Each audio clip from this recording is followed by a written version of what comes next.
Welcome to the Echoes of Ihsan Deep Dive. Oh. Today, we're really diving deep into something I think you're going to find super interesting. Oh, yeah.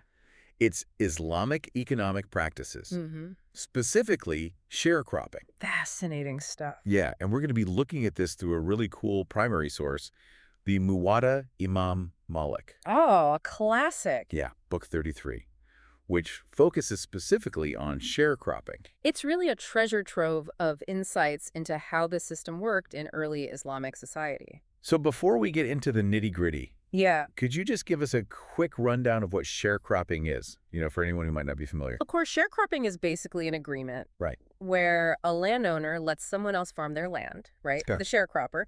And in exchange for their labor and expertise, Mm-hmm.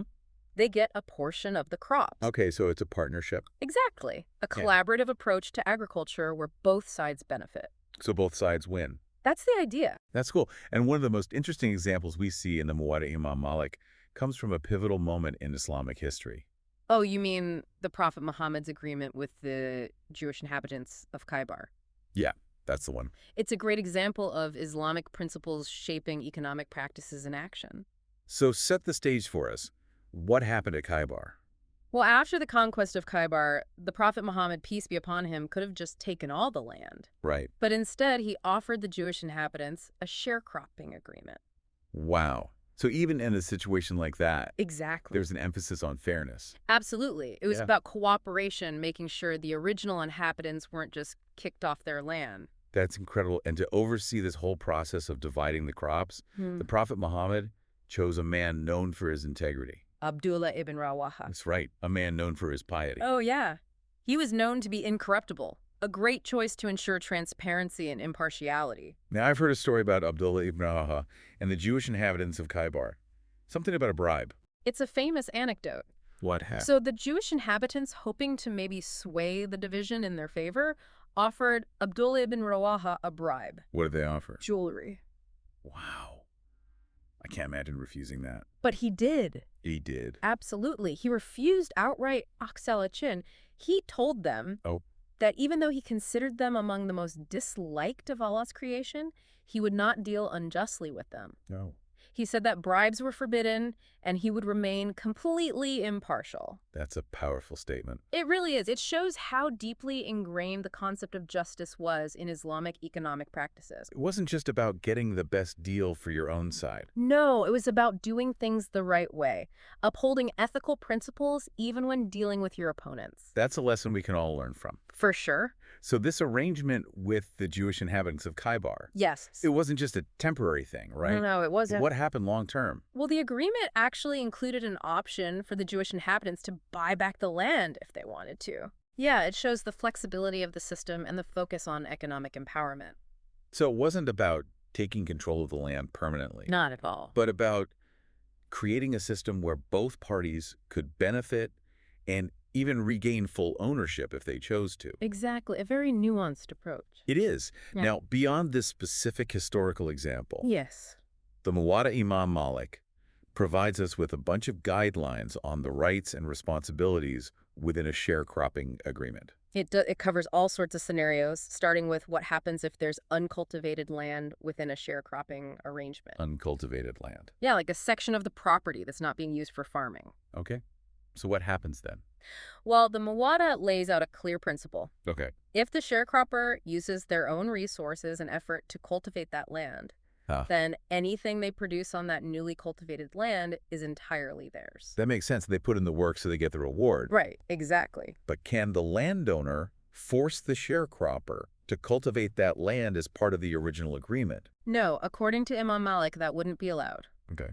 The sharecropper is already fulfilling their obligation by taking care of the existing crops and the agreed-upon portion of land. Right. Demanding extra work on top of that without proper compensation would be taking advantage of the sharecropper. It's all about balance and fairness, right? Exactly. It's about respecting the initial agreement and making sure both parties benefit proportionally to their contributions. So speaking of contributions, what are the core responsibilities of the sharecropper? What do they have to do? The Muwatta is very specific about that. The sharecropper is responsible for all the essential farming tasks: seeding, watering, weeding, general maintenance. So they're not just sitting back and reaping the benefits? Not at all. They're actively involved in ensuring the success of the venture.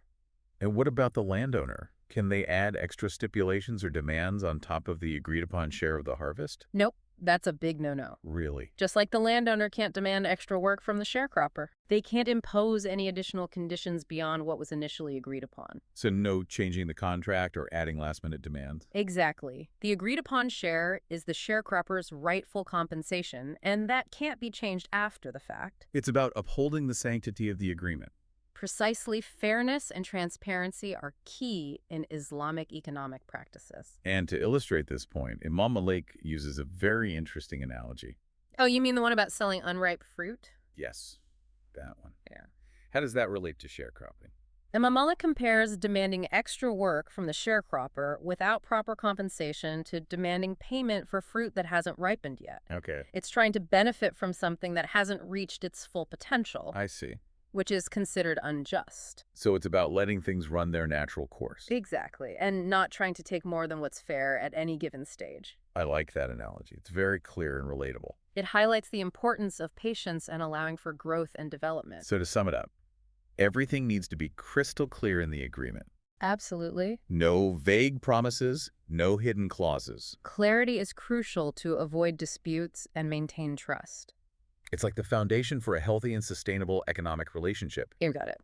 Now, to bring this concept of sharecropping into a more modern context, how can we relate it to something we're familiar with today? Think of it like a business partnership. Well, In a partnership, each party brings something valuable to the table. right. In sharecropping, the landowner provides the land, and the sharecropper provides their labor and skills. They both share the risks and rewards. Exactly. And both are protected from being taken advantage of. That's a great way to make it relatable. It shows that these principles are still relevant today. Speaking of principles, the Muwatta also uses a really interesting analogy of a shared spring drying up. Ah, yes. A classic illustration of investment and ownership in Islamic law. Can you break that down for us? Imagine two people sharing a spring to irrigate their land. Okay. Suddenly, the spring dries up, Oh. so they need to invest to fix it. One person is willing to put in the money and effort to dig deeper and find a new water source, Okay. but the other person can't or won't contribute. So what happens then? Imam Malik says the person who invests in restoring the spring gets exclusive rights to the water until the other person pays their fair share of the expenses. Oh, so it rewards the person who took the initiative. Exactly. But it also allows the other person to regain their share once they contribute. So it's a win-win. It encourages responsible action and investment while still upholding the rights of both parties. It's about balance, isn't it? Always. Balancing individual rights with the collective good. That's a fundamental principle in Islamic teachings. It's about recognizing individual efforts and investments. Yes, While also ensuring everyone has a chance to thrive. absolutely. A holistic approach to economics. And that brings us back to the Muwatta's focus on avoiding uncertainty in agreements. Yes, The importance of clarity. absolutely. Everything needs to be clear and upfront. So both parties know what they're getting into. Exactly. No room for vagueness or misunderstanding. And the Muwatta gives specific examples of what's not allowed to prevent ambiguity, right? It does. For instance, the landowner can't exclude specific parts of the land or certain trees from the agreement, Why not? because that would change the whole nature of the agreement. How so? It would become more like a regular hire than a true sharecropping partnership. It would create an imbalance. Exactly. The landowner would be dictating the terms without sharing in the risks. So it's about maintaining that spirit of shared responsibility. Precisely. Yeah. And mutual benefit. Any attempt to skew the agreement in favor of one party over the other would violate that spirit and the principles of fairness that are so important in Islamic economics. The Muwatta is very thorough in making sure these agreements are just and equitable for everyone involved. It addresses all sorts of potential loopholes. Are there any other examples that show this emphasis on avoiding ambiguity? Well, there's an interesting one about lending money for a journey. Let's say someone lends you money for a business venture. Yeah. When you come back, they offer you a tenth of the profit as your wage. What's wrong with that? According to Imam Malik, that's not allowed because the wage is tied to an uncertain outcome. The profit from the journey. Exactly. It's not guaranteed. It could be a lot or it could be very little. So the wage is speculative. Yes. And that's not allowed in Islamic economic transactions. It has to be based on a known amount. Exactly. A clear compensation structure. So it's not just about the amount of the wage. No. It's about the principle of having clear terms. Precisely. This eliminates ambiguity and makes sure both parties know what they're entitled to from the start. That makes a lot of sense. It builds trust. It does. And it's a principle that applies to a wide range of economic activities. Not just sharecropping. Right. It reflects a commitment to transparency, fairness. And protecting everyone involved from exploitation. Exactly. You know, it's fascinating how these specific rules and examples reveal much broader principles of Islamic economics. They do. It's like each detail is a thread. Yeah. That when you pull on, it unravels a whole tapestry of value. Fairness. Yes. Fairity. And a deep respect for the rights of everyone involved. It's not just about legalities. It's about creating an economic system that aligns with ethical conduct and social responsibility. And the Muwatta Imam Malik uses real-life scenarios and analogies to make these points come alive. It does. It's a testament to the wisdom of early Islamic scholars. They really thought through all these nuances. They did, and they provided practical guidance for navigating complex economic interactions. Very impressive. It is. Yeah. You know, it's fascinating how these specific rulings about sharecropping actually reveal these broader principles of Islamic economics. Yeah, I totally agree. It's like each detail we unpack from the Muwatta Imam Malik, it's like a window into a whole system of values, Absolutely. fairness, clarity, and this deep respect for everyone's rights. Exactly. It's not just about rules and regulations. It's about creating an economic system that is ethical and promotes social responsibility. And I love how the Muwatta uses these real-life scenarios and analogies to make it understandable. Yeah. Like the analogy with the sword and the silver really helped me understand the dominant element. Yes. It shows that it's not just about what's present, Right. but about what has the primary value. Exactly. And that principle applies to agreements, too. It's like a guide for navigating those gray areas. It is. Where things could be unclear. Exactly. And it really shows the wisdom of the early Islamic scholars. Absolutely. And their commitment to preventing exploitation. Oh, yeah, like how the landowner can't demand more work from the sharecropper. Right. Beyond what was agreed upon. Exactly. It protects them from being taken advantage of. Yes. And ensures they're compensated fairly. Right. And the same goes for the landowner. Oh, yeah. They can't demand more from the sharecropper either. Right. It's a two-way street. Exactly. It's a level playing field. Everyone is protected. And can enter into agreements with trust. Islamic economic practices, as shown in the Muwatta, really aim to give everyone a voice. They do, regardless of social standing or power. It's like a framework for ethical business. Yes. That transcends time and culture. It's amazing how relevant these principles are today. More than ever, I think. In a world where profit often comes before people. Yeah. It's so refreshing to see a system that prioritizes fairness and transparency. Absolutely. These values are so important for more ethical and sustainable economic practices. And the Muwatta doesn't just talk about these principles in theory. It doesn't. It gives us practical examples. Right, like the shared spring drying up. Oh, yeah, that was a good one. It shows how Islamic law promotes fairness and encourages people to take initiative. But without taking advantage of others. Right. It benefits both the individual and the community. This deep dive is making me think about how interconnected finances are with social responsibility. Absolutely. It's not just about making money. It's about creating a system that benefits everyone. You've got to... Islamic economic practices are rooted in the idea that economic activity should serve a higher purpose. It's about a just and equitable society. Where everyone can thrive. Now, another crucial aspect of Islamic economics is the concept of risk and reward. Yes. In sharecropping, both the landowner and the sharecropper share the risks and rewards. Like drought or pests or the market fluctuating. Exactly. They're in it together. It's a real partnership. It is built on shared responsibility and knowing that each party plays a vital role. Like a joint venture. Yes. Where they share the gains and losses. Exactly. And that partnership goes beyond just profit. What do you mean? Remember the ruling about replacing slaves if they die or leave and get sick during the sharecropping period? Oh, yeah. That was an interesting detail. It really shows how deep these agreements go. Yeah. And the commitment to maintaining balance even when unexpected things happen. Right. It ensures the agreement stays fair. Exactly. Yeah. Even when things don't go as planned. The landowner, who benefits from the slave's labor, also has the responsibility to replace them. Yes, protecting the sharecropper from unfair burdens. It's like a built-in safety net. Is protecting both parties from hardship. It shows how ethical these practices are. It's about doing what's right even when it's not the easiest choice. Exactly. Yeah. It's recognizing the dignity of every individual. Yes, and ensuring transactions uphold that dignity. It's impressive how the Muwatta addresses these ethical considerations so practically. It's not just about abstract principles. Right. It's about real-world guidance. Exactly, for handling complex situations. And it's not just about avoiding harm. No, it's about promoting good. Encouraging economic activity that benefits everyone. Exactly. It's like a blueprint for a more just economic system. It is one that values social well-being and ethical behavior. I couldn't have said it better myself. It's an approach we can all learn from. Regardless of our background. Absolutely. So as we continue exploring the Muwatta Imam Malik, Yes. we're finding more and more wisdom like peeling back the layers of an onion to reveal this complex and interconnected system. that balances individual needs with the well-being of everyone. And it's not a rigid system. No, it's adaptable. And responsive to society's changing needs. Exactly. The Muwatta provides a framework for making ethical decisions Yes. that can apply to so many different situations. You're right. It's not just a rule book.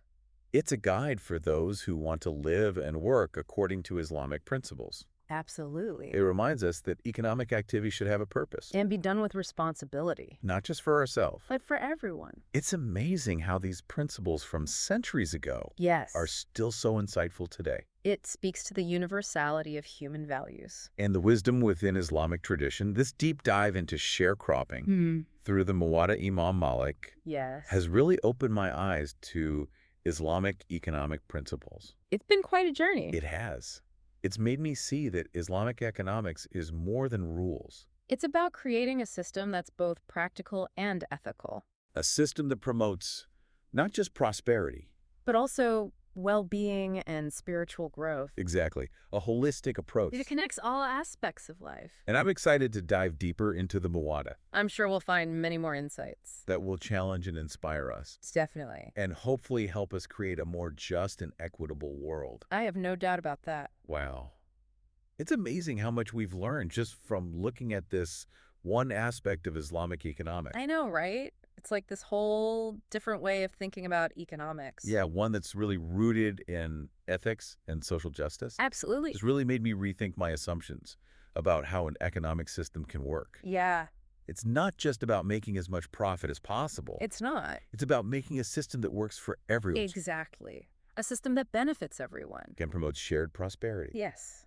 And the best part is, the Muwatta Imam Malik doesn't just give us the theory. Right? It gives us practical guidance, too. Yeah, it's like a how-to guide. It's a guide for how to implement these principles. In real-life situations. Exactly. It's like a blueprint for ethical business. Yeah, a guide for navigating those complex economic interactions. But in a way that's fair. It's beneficial. To everyone. Exactly. And it's a reminder that Islamic teachings aren't just about rituals. Right. They're about how to live an ethical life. In every aspect. Including our finances. Absolutely. So as we're wrapping up this deep dive, Yes. what are some key takeaways for our listeners? Yeah. What are the big lessons we can learn from the Muwatta's discussion of sharecropping? I'd say one of the most important themes is fairness. Fairness. Yeah. And mutual benefit. Okay. Throughout the text, we see this concern for making sure both the landowner and the sharecropper are treated justly. Right. And that the agreement benefits both sides. So it's a win-win situation. Exactly. And that fairness is built on clarity and transparency. Oh, absolutely. The Muwatta is very clear about that. Yeah. Clear contracts, known quantities, no ambiguity. So everyone knows what they're getting into. Exactly. It prevents disputes, but it also protects against exploitation. Yeah. And it builds trust. And another big takeaway is shared responsibility. Yes. Sharecropping, as described in the Muwatta, it's a partnership. Okay. Both sides contribute their resources and effort. Right. And they share the risks and the rewards. Well, you're in it together. Exactly. It's about recognizing that the landowner and the sharecropper depend on each other. It encourages collaboration, not competition. Precisely. And it's not just about material gain either. Right. The Muwatta emphasizes ethical conduct. Yeah, like the story of Abdullah ibn Rawaha refusing that bribe. Yes. Even though he could have personally benefited. It shows how important integrity and justice are. Absolutely. Yeah. It's a reminder that our actions should reflect our values. Not just our desire for profit. Exactly. So how can we apply these lessons from early Islamic history to our lives today? That's a great question. And I think the answer is different for everyone. But the principles we've discussed, fairness, clarity, shared responsibility, ethical conduct, these are timeless. They're universal. They are. Whether it's business negotiating contracts, Or even just everyday interactions. these values can lead us to better outcomes More just and equitable outcomes. and hopefully to a more balanced and harmonious society Where economic activity has a higher purpose. than just individual gain. Exactly. And maybe this deep dive has sparked an interest in learning more about Islamic economic history. Or maybe it's inspired you to think about how you can live by these principles. I encourage everyone to keep learning, Keep asking questions. keep striving to make the world a better place. For everyone. Well, this deep dive into sharecropping through the Muwatta Imam Malik, It's been a fascinating journey. it has. I hope it's inspired you. And given you some new perspectives on faith, ethics, and economics. And until next time, keep seeking knowledge and keep making a difference. I couldn't have said it better myself.